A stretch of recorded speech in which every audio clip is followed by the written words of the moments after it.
Take Your Bow is a series of 20 concert pieces for beginner strings, and it's available for violin, viola, cello and double bass.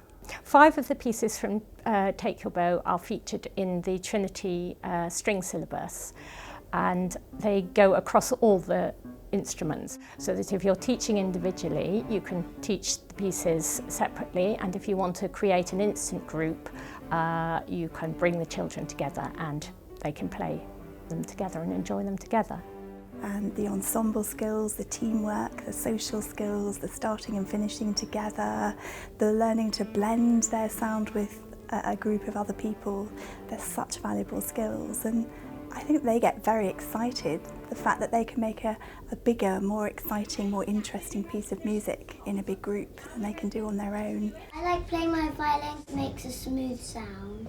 I like Bossy Boots because it makes me learn new notes. I like playing the viola because I like the low sound of the C. I like playing double bass because I can stand up.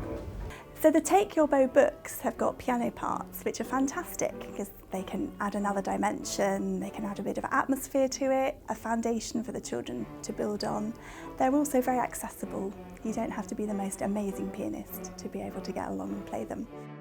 I play the cello because I used to play the violin, but I kept turning it into a cello because I wanted to sit down. When I'm grown up, I would like to be a musician. So having seen these books develop and worked alongside Naomi, I would thoroughly recommend them. Great range of different styles in the book, and the children really enjoy them. I like coming to Pre-Press Strings because I get to be with my friends that also play the violin.